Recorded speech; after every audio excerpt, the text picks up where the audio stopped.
প্রাচীন গ্রাম বাংলায় বিশেষ করে বীরভূম জেলায় কিভাবে নবান্ন উৎসব মাঠের ধারে গ্রামের লোকজন পালন করে থাকে, তো চলো সেই ভিডিওটাই আজকে তোমাদের সাথে শেয়ার করছি।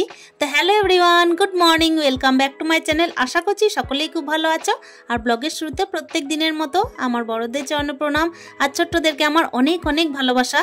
অগ্রহায়ণ মাস তো একেবারে শেষের দিকে, আর আজকে হচ্ছে কিন্তু শেষ নবান্ন উৎসবের পালন করার একটা ডেট আর কি পড়ে আছে। তো সেই ডেটেই আমরা নিমন্ত্রিত অতিথি হিসাবে দেখো বেরিয়ে পড়লাম। আর বীরভূম জেলার একটা ছোট্ট শহর থেকে আমি সুধা আজকে কিন্তু চলে এসেছি ঐতিহ্যময়পূর্ণ একেবারে নবান্ন উৎসব কিভাবে বীরভূম জেলার লোকরা পালন করে থাকে এক এক জায়গায়। তো এই যে সেই এক জায়গাকে কিন্তু তোমাদের সাথে তুলে ধরছি। নিশ্চয়ই বিপত্তায়ন দাস বাউলের নাম অনেকেই শুনে থাকবে, তো তারই নিমন্ত্রিত অতিথি হিসাবে দেখো আমরা কিন্তু চলে এসেছি।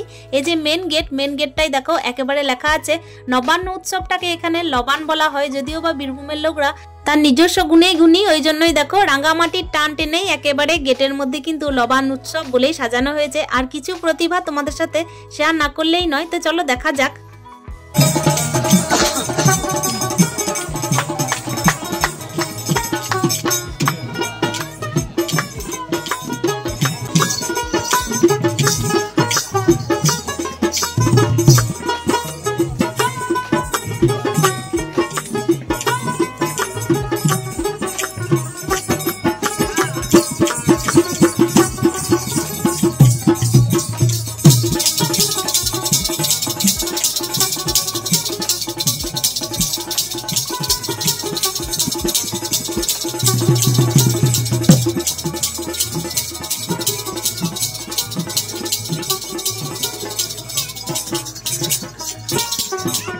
আমার বীরভূম লালমাটি অর্থাৎ রাঙ্গামাটির দেশে কিন্তু একেবারেই প্রতিভার অভাব নেই। আর সত্যি কথা বলতে এখানে ছোট থেকে বড় একেবারে প্রতিভা ফুটে ফুটে ওঠে। সেটা একটুখানি তোমাদের সাথে না শেয়ার করেই পারছি না, তো চলো।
আসলেই ওই যে বললাম, নারী পুরুষ সবাই কিন্তু ছোট্ট থেকে বড় বীরভূম জেলায় প্রতিভার অভাব নেই। আর আমার বীরভূম কিন্তু সত্যি করেই গর্বের জায়গা। গ্রামের মধ্যে এত সুন্দরভাবে আয়োজন করা হয়েছে। আর এই যে দেখতেই পাচ্ছ পট খেলা কিছু চলছিল, যেটা হচ্ছে ছোটবেলায় দেখেছিলাম চিত্রপট। তো ওই চিত্রপটটা তোমাদের সাথে শেয়ার করছি। যখন ছোট ছিলাম তখন যখনই আসতো বাজারের দিকে বা হচ্ছে কখনো গ্রামের দিকে, তখনই কিন্তু ছুটে ছুটে যেতাম যে কখন দেখবো চিত্রপট খেলাটা। আসলে আমরা পট খেলা বলতাম ছোটবেলায়। তো এটাই দেখতে পেলাম অনেক দিন পর। আসলে এইসব জিনিসগুলো এখন কিন্তু সময়ের সাথে সাথে একবারে বিলুপ্তই হয়ে গেছে, যেগুলো কিন্তু একেবারে মুছে গেছে বললেই চলে। তো সেগুলোকে একটুখানি ধরে রাখার চেষ্টা সবাইকেই করতে হয়, কিন্তু আধুনিক যুগে কিন্তু এগুলো একেবারেই বলতে গেলে কষ্টকর হয়ে উঠছে। এই যে দেখতেই পাচ্ছ বিভিন্ন জায়গায় বিভিন্ন রকমভাবে সাজানো আছে। আর আজকে হচ্ছে নবান্ন উৎসব। যেসব জায়গাগুলোই কিন্তু নবান হয়েছে সেসব জায়গাগুলো ছেড়েও কিন্তু এই জায়গাটা হচ্ছে গোটা গ্রাম মিলে নবান, মানে হচ্ছে গোটা গ্রাম মিলে নবান বলতে গেলে এই জায়গাটা গোটা বছরই এরকমই থাকে সাজানো গোছানো। বাঙালির দুর্গাপুজোর উৎসব যেরকম 4 দিন ধরে চলে, সেই উৎসবটাও কিন্তু মানে এই নবান উৎসবটাও কিন্তু 4 দিন ধরেই চলে। তবে কি বলতো বন্ধুরা, আজকে কিন্তু গোটা পাড়াটাকে মানে গোটা গ্রামটাকে কিন্তু খাওয়ানোর ব্যবস্থা হয়। আর সেই জন্যই কিন্তু আজকে আসা। আর আমি ওই যে বললাম বিপত্তায়ন দাস বাউলের গান কিন্তু অনেকেই শুনে থাকবেন, আর তার সঙ্গে হচ্ছে কি বলতো চিনেও থাকবেন। আর ওনার নামে কিন্তু ক্যাসেটও আছে অনেক, সেই জন্যই দেখো উনি এই আয়োজনটা করেন। সব থেকে বড় কথা হচ্ছে এত কিন্তু উদারতা ভরে কাজটা করেছেন। আর সব থেকে বড় কথা হচ্ছে সবাইকে নিয়ে চলেছেন, এটা কিন্তু অনেক বড় ব্যাপার। আর এখানে কোনো রকমের চাঁদার কোনো ব্যাপার নেই, সত্যি কথা বলতে যে যা খুশিভাবে যদি দিতে পারেন তো ভালো কথা, না দিলে কোনো ব্যাপার নয়, এরকম হচ্ছে ব্যাপার। এখানে কিন্তু আমাদেরকে 1 পয়সাও চাঁদা দিয়ে খেতে হয়নি, সব থেকে বড় ব্যাপার হচ্ছে গ্রামের কাউকেই চাঁদা দিয়ে খেতে হয়নি। তো চলো এই যে ঘুরে ঘুরে দেখানো যাক জায়গাটা। এটা হচ্ছে মেন যে বাড়িটা, সেটাই মেন বাড়ি বলতে এখানে কিন্তু অনেকগুলো ছোট ছোট বাড়ি করা হয়েছে, যেগুলো দেখো মাটির বাড়ি, অথচ এত সুন্দরভাবে কারুকার্য করা হয়েছে।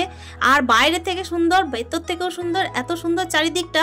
আর এত জায়গা জুড়ে আর কি আয়োজনটা করা হয়েছে, যেখানে যে খুশি বসে খেতে পারেন, যেখানে যে খুশি বসে খেলা করতে পারেন। আর নানা রকমের টেন্ট বানানো আছে, সেগুলো তোমাদের সাথে পরে শেয়ার করছি। এই যে দেখতেই পাচ্ছ এটা হচ্ছে মেন বাড়ি, মানে মেন বাড়ি বলতে হচ্ছে যেটা আর কি মেন সেজে উঠেছে মাঝখানে, সেই বাড়িটাই। তো ওই বাড়িটার ভেতরটাও তোমাদেরকে শেয়ার করব। আর বাইরে দেখতে পাচ্ছ কি সুন্দর রং তুলি করে একেবারে নানা ধরনের আর কি নানা চিত্রকলা এখানে ফুটিয়ে তোলা হয়েছে। কেমনভাবে এটাকে আর্ট করা হয়েছে তাই না। এই যে খড়ের চালা করে, তার সঙ্গে হচ্ছে খড়ের চালা শুধু নয়, খড়ের চালাকে মেনটেন করা হয়েছে আর নানা রকমভাবে সাজানো হয়েছে, এটাই কিন্তু বিশাল ব্যাপার। পিছন দিকে যখন গেলাম তখনও দেখলাম এত সুন্দরভাবে কিন্তু জায়গাটা সাজানো। আর খাবারের আয়োজনও কিন্তু এতজনের করা হয়েছে, আর সবাইকে নিয়ে একই রকমভাবে চলা হচ্ছে, সেটাই হচ্ছে সব থেকে বড় আনন্দের। আর এই যে দেখো নানা রকমের, যেরকম আগেকার দিনে আর কি রাজা মহারাজাদের দেওয়ালে আঁকা হতো, সেই রকমই কিন্তু এখানে জায়গাটা করা হয়েছে। অনেকটা বোলপুর শান্তিনিকেতনের আর্টটাকে এখানে তুলে ধরা হয়েছে। আমি যদিও বা কাছে থাকলেও কিন্তু বোলপুরের কাছাকাছি মানে আমি যাইনি এখনো পর্যন্ত, বীরভূমের মধ্যেই বোলপুর, অথচ দেখো শান্তিনিকেতন দেখার সৌভাগ্য আমার হয়ে ওঠেনি এখনো, যদিও সময়ের অভাবে। তো চলো এখানে দেখতেই পাচ্ছ এই যে খড়ের চালাটাকে এমন সুন্দরভাবে গুছিয়ে রেখেছে না, গুছিয়ে মানে এমনভাবেই বাঁধন দিয়ে এখানে বেঁধে রেখেছে। এটার আমি সুযোগ একেবারে হাতছাড়া করব না বলেই একটা অংশ কিন্তু একেবারে ক্যামেরা বন্দি করে তোমাদের সাথে শেয়ার করছি। না জানি আবার কখন আসা হবে, আর না জানি কখন শেয়ার করা হবে। যদিও বা আমাদের জায়গাতেই আর কি, মানে আমাদের এলাকার মধ্যেই এই জায়গাটা, তবুও দেখো সব সময় তো সব জায়গায় এলাকার মধ্যে থাকলেও সব সময় শেয়ার করা হয় না, আর সব সময় সেই জায়গা যাওয়াও হয় না, তাই না। তো আজকে যেহেতু এলাম তাই তোমাদের সাথেও শেয়ার করলাম। আর এখানে দেখতেই পাচ্ছ হংস আছে, হংস মানে ওই যে রাজহাঁস, তো এটার কিন্তু একটা মানে পাথরের আর কি মূর্তি টাইপের করা হয়েছে, তো ওটাও তোমাদের সাথে শেয়ার করলাম। কত মানুষের সমাগম তাই না বলো বন্ধুরা। শুধুমাত্র যে গ্রাম বাংলার মানুষরাই আছে তা না, শহুরে কিন্তু অনেক মানুষরাই এখানে এসেছে, মানে আমাদের এখানে কিন্তু অনেক শহরের লোকজনও আজকে ঘুরতে, বেড়াতে, খেতে, আনন্দ উৎসব করতে এসেছেন। আর আজকের এই গ্রাম বাংলার ঐতিহ্যটাকে ধরে রাখার জন্য যে যার কিন্তু এসেছেন, থাকতেও পারেন, এমন হচ্ছে ব্যবস্থা। এই যে দেখতেই পাচ্ছ আমার ছেলে এখানে নিয়ে চলো মাঠের ধারে, যেখানে টেন্ট বসানো হয়েছে। তো অনেক টেন্ট আনা হয়েছিল, যেখানে কিন্তু মানুষজন বা অতিথি কেউ বিশ্রাম করতে পারেন, তার সঙ্গে হচ্ছে রাত থাকতে পারেন। 4 বেলায় কিন্তু খাওয়া দাওয়ার আয়োজন, তার সঙ্গে হচ্ছে 4 দিন ধরে আয়োজন। আজকে যদিও বা শেষ উৎসব, তো সেই দিনেই আমি কিন্তু এসেছিলাম। আর যদিও বা আমাদের নেমন্তন্ন ছিল সকাল থেকেই, কিন্তু আসতে আমাদের দুপুরবেলা হয়ে গেছে। তো দেখো এখানে কিন্তু এত রকমের টেন্ট বানানো হয়েছে, মানে এতগুলো টেন্টের কিন্তু আয়োজন করা হয়েছে, যেখানে মানুষজন চাইলে আরামসে থাকতে পারবে। তার সঙ্গে যে শুধুমাত্র টেন্ট আছে তা নয়, এখানে খড়ের চালাও করা আছে অনেকগুলো, সেগুলোতেও দেখছি কিন্তু অনেক মানুষ আছে। মানে ওই যে গ্রাম বাংলা থেকে শুরু করে যত রকমের শহুরের লোকজন আছে আদব কায়দায় ভরা, তারাও কিন্তু এই টেন্টের মধ্যে, আবার খড়ের চালার মধ্যেও কিন্তু রাত বাসও করেছেন। এতটাই হচ্ছে এখানে আনন্দময় জায়গা। এটা আমি দিনের বেলায় এসেছি, তবে দিনের বেলাটাই তোমাদের সাথে শেয়ার করলাম। আর কি বলো তো বন্ধুরা, রাত্রিবেলায় না এখানে গোটা জায়গাটা প্রদীপ দিয়ে সাজানো হয়, তো সেটা হচ্ছে তোমাদের সাথে শেয়ার করতে পারবো না, যেহেতু আমি দিনের বেলাটুকুই থাকছি। তো দেখো দেখতেই পাচ্ছ এখানে কি সুন্দর একটা কুয়ো করা আছে তাই না, কুয়োটাও কি সুন্দর দেখো রং করা, তারপর কারুকার্য করা আছে। আর এদিকে দেখো সবেদা গাছ রয়েছে, আর সবেদা ধরেও আছে অনেকটাই, মানে অনেকটা বলতে আমাদের বাড়িতে যে সবেদা গাছ আছে সেই সবেদাই কিন্তু এখানে ফুলে আছে। দেখতেই পাচ্ছ এখানে কিন্তু গ্রাম বাংলার লোকজনকে খাওয়ানো হচ্ছে। আর আমাদের এখানে নবান্ন উৎসবে কিন্তু ওই যে আতপ চালের ভাত করা হয়, তার সঙ্গে দুধ, নানা রকমের মিষ্টি, নানা রকমের ফল, কলা, এই সমস্ত দিয়েই কিন্তু মাখিয়ে একটা মানে ভাত আর কি মিষ্টি ভাত করা হয়, তো ওটাই কিন্তু খাওয়া হচ্ছিল। আর দেখো আমিও কিন্তু নিয়ে নিয়েছি। সব থেকে বড় কথা হচ্ছে ওখানে কিন্তু পদ্ম পাতায় খাওয়ানো হচ্ছিল। আর পদ্ম পাতায় এখন আমি যে টাইমে খেতে বসেছি প্রায় হচ্ছে বিকাল 4টে, তো সেই টাইমে কিন্তু একেবারে পদ্ম পাতা ফুরিয়ে গেছিল।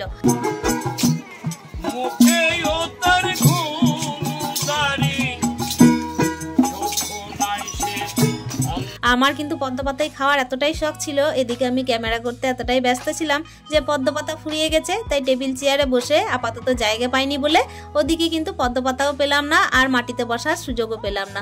তো চলো এদিকে দেখতেই পাচ্ছ খাওয়া দাওয়া শেষে কিন্তু আমরা এখানে বসেছিলাম দুপুর টাইমে। আর কি বলো তো বন্ধুরা, এখনো পর্যন্ত ভাত খাওয়া হয়নি। এখানে ওই যে বললাম সন্ধে রাত পর্যন্ত একেবারে নবান্নর প্রসাদ খাওয়ানো হয়, তারপরে কিন্তু যে যার মতো করে ভাতের খাবার কিন্তু খেয়ে থাকে। তো দেখো এখানে আমি একটু একটু করে ক্যামেরা করছি, সবাই সবাই কিন্তু যে যার নিজের জায়গায় একটা করে আসর পেতেছে আর নিজের মতো করে গানের আসর পেতে নিজের মতো করে মজা করছে।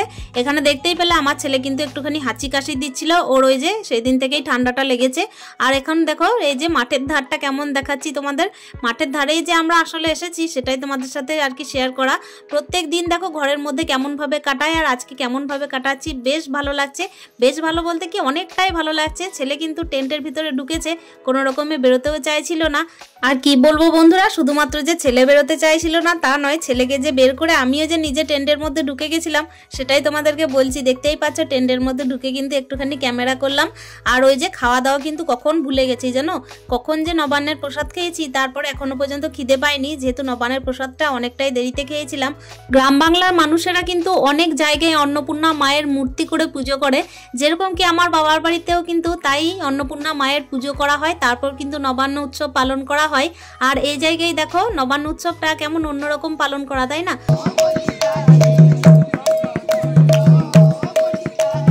সত্যি বলতে আমার বাংলা, আমার বীরভূম আমার কাছে কিন্তু অনেকটাই গর্বের।